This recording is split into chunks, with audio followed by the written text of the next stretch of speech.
Hello दोस्तों, मैं हूं आपका दोस्त सुधीर। हमेशा की तरह एक बार फिर से दिल दहलाने वाली क्राइम स्टोरी लेकर आया हूं, जिसे सुनकर आप हैरान रह जाएंगे, सोचने पर मजबूर हो जाएंगे कि ऐसा कोई कैसे कर सकता है। तो चलिए शुरू करते हैं।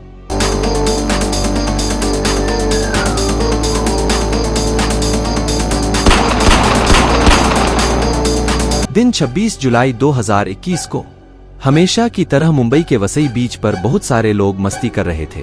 तभी वहां उन लोगों को बीच के किनारों पर एक काला सूटकेस नजर आता है, जिसे देखकर सारे लोग हैरान हो जाते हैं और सोचने लगते हैं कि आखिर इसमें है क्या।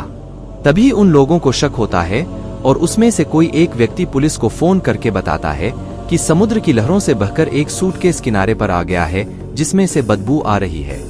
पुलिस फौरन मौका वारदात पर पहुंचती है और सूटकेस को अपने कब्जे में लेकर सूटकेस को खोलती है, जिसमें से कुछ ऐसा निकलती है जिसे देखकर सारे लोगों की होश उड़ जाते हैं। उस सूटकेस से निकलता है एक लड़की की लाश, जिसका सिर नहीं होता है, मतलब कि किसी ने लड़की को गला काट कर हत्या की हो। पुलिस को लगता है कि सिर यही कहीं होगी, इसलिए वो लोग सिर ढूंढना शुरू कर देते हैं। लेकिन काफी मशक्कत के बाद भी पुलिस वालों को सिर्फ निराशा ही हाथ लगती है। इसके बाद पुलिस लाश को पोस्टमार्टम के लिए भेज देते हैं और एक बार फिर से लड़की की कटी हुई सिर को आसपास के इलाकों में ढूंढना शुरू कर देते हैं, क्योंकि बिना सिर के लाश को पहचानना मुश्किल था। लाश को पहचानने के लिए एक कड़ी से दूसरी कड़ी मिलाते मिलाते 1 साल गुजर जाती है, लेकिन पुलिस को कोई भी सुराग नहीं मिलता है जिससे लाश की पहचान हो सके। 1000 कोशिश के बाद भी पुलिस को सिर्फ निराशा ही हाथ लगती है। ऐसे ही कई महीने और बीत जाते हैं, लेकिन पुलिस को कुछ नहीं मिलता है। फिर लाश, सूटकेस और लाश ने जो कपड़े पहने हुए थी उसकी तस्वीर, जो पुलिस ने पहले ही खींच कर रख लिया था, उसके पोस्टर बनाकर पूरे महाराष्ट्र में चिपका देती है, ताकि कहीं से किसी को कुछ पता चले तो इन तस्वीरों को देखकर पुलिस को कुछ मदद कर सके। लेकिन इसका भी कोई फायदा नहीं होता है। पुलिस लाश का पोस्टमार्टम रिपोर्ट और उसके कुछ डीएनए सैंपल सुरक्षित रखकर मामले में कोई सुराग मिलने का इंतजार करने लगती है। ऐसे देखते देखते 1 साल गुजर जाता है, लेकिन पुलिस को कोई भी सुराग नहीं मिलता है। तभी अचानक एक दिन जावेद शेख नाम का एक शख्स अपनी भतीजी की मिसिंग रिपोर्ट लिखवाने आता है। जावेद पुलिस को बताता है, मेरी भतीजी का नाम सानिया शेख है। उसके माता पिता की मौत बचपन में ही हो गया था, तब से मैंने सानिया को पाला था। फिर सानिया की शादी मुंबई के नालासोपारा के रहने वाले आसिफ शेख के साथ कर दी थी, लेकिन पिछले 1 साल से उसके चाचा अपनी भतीजी से फोन पर बात करने की कोशिश कर रहे हैं, लेकिन उसका फोन स्विच्ड ऑफ आ रहा था। जबकि दामाद आसिफ हर बार अपने ससुराल से फोन आने पर रॉन्ग नंबर बताकर फोन काट देता था। इसलिए सानिया के घर वाले सानिया से मिलने के लिए नालासोपारा में सानिया के ससुराल गए तो ये जानकर हैरान रह गए कि आसिफ और उसका परिवार अब वहां नहीं रहता है। हालांकि इसके बाद काफी मशक्कत करके सानिया के चाचा जावेद शेख अपने दामाद आसिफ की मां से बात करने में कामयाब हो गए और आसिफ की मां ने धोखे में आकर उन्हें ये बता दिया कि अब वो नालासोपारा की प्रॉपर्टी बेचकर मुंब्रा शिफ्ट हो गए हैं और वहीं रहते हैं। अब सानिया के चाचा जावेद और बाकी रिश्तेदार मुंब्रा में उसके ससुराल पहुंचे। वहां उन्होंने सानिया और आसिफ की छोटी सी बेटी अमायरा को तो घर में देखा, लेकिन सानिया कहीं नजर नहीं आई। जब उन्होंने अपनी बेटी के बारे में उसके ससुराल वालों से पूछा तो ससुराल वालों ने जवाब दिया कि सानिया के शादी के बाद भी किसी से रिश्ते थे और वो अपने उसी बॉयफ्रेंड के साथ घर से फरार हो गई। ये सुनकर लड़की के घरवालों को बड़ा झटका लगता है। वे हैरान रह जाते हैं, लेकिन उन्हें इस बात पर यकीन नहीं होता कि उनकी बेटी ऐसा कैसे कर सकती है। अब सवाल ये था कि अगर ऐसा ही था तो फिर सानिया के ससुराल वालों ने इस सिलसिले में उसके घरवालों को बताने या पुलिस से शिकायत करने की जरूरत क्यों नहीं समझी। जाहिर है मामले को देखकर साफ था कि कहीं ना कहीं दाल में कुछ काला जरूर है। अब सानिया के घरवालों ने पुलिस में शिकायत दर्ज कराई। उनकी शिकायत पर नालासोपारा की अचोल थाना पुलिस ने इसी साल यानी 29 अगस्त 2022 को सानिया की गुमशुदगी की रिपोर्ट लिखी और नए सिरे से मामले की जांच शुरू कर दी। अचोल पुलिस ने साल भर पहले वसई भुईगांव बीच से मिली उस सिरकटी लाश की तस्वीरें सानिया के पति और ससुराल वालों को दिखाई तो उन्होंने लाश को पहचानने से ही इनकार कर दिया।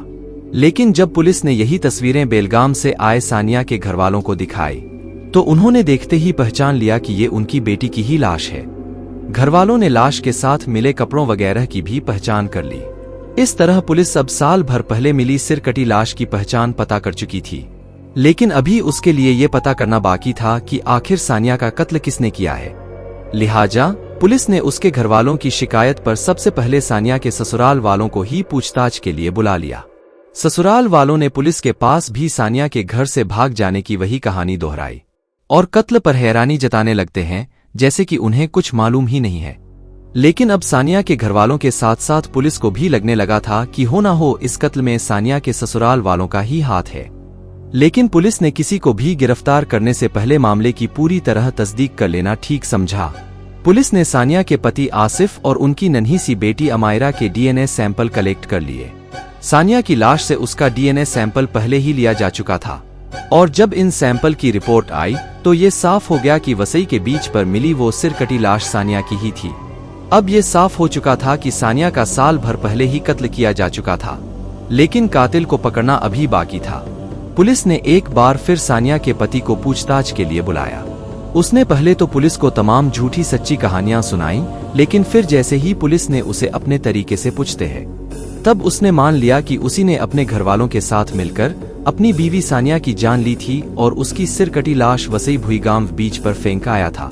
जबकि लाश की पहचान ना हो इसलिए उसका सिर उन्होंने खानीवाड़े की खाड़ी में फेंका था।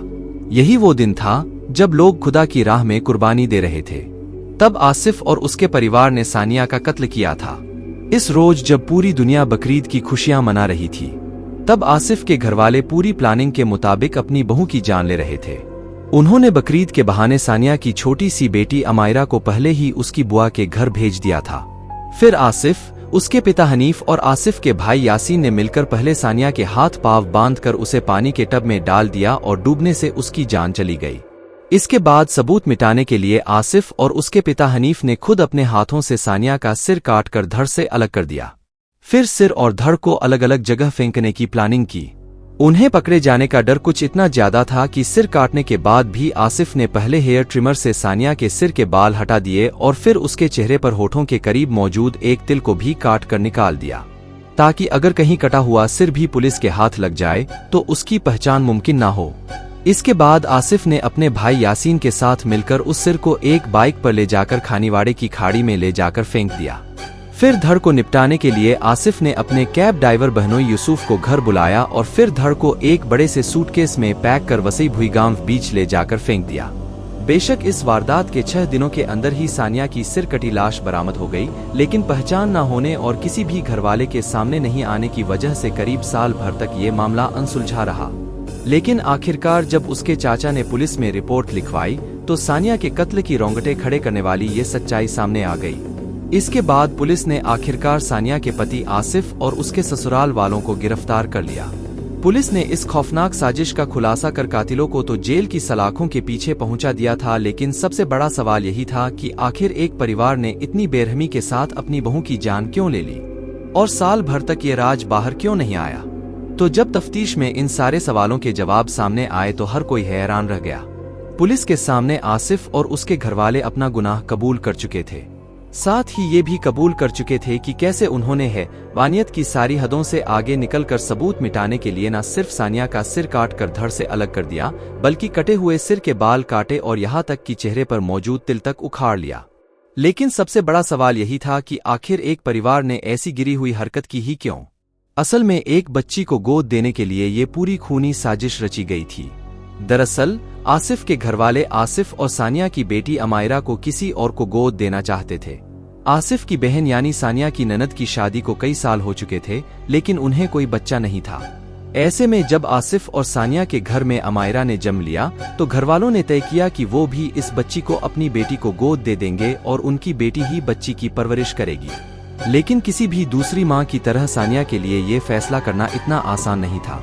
उसने अपनी बेटी अमायरा को खुद से अलग करने से साफ मना कर दिया और बस यही वो बात थी जिसने पूरे ससुराल को सानिया का दुश्मन बना दिया।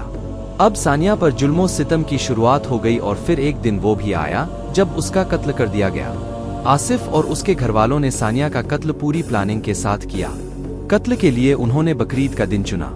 बकरीद के बहाने सबसे पहले उन्होंने सानिया की बेटी अमायरा को उससे अलग कर उसकी उसी बुआ के घर भेज दिया जिसे वो अमायरा को गोद देना चाहते थे। इसके बाद तय प्लानिंग के मुताबिक पहले उन्होंने सानिया के हाथ पैर बांधकर उसे पानी में डूबोकर मार डाला और फिर सबूत मिटाने के लिए लाश के टुकड़े तक कर डाले।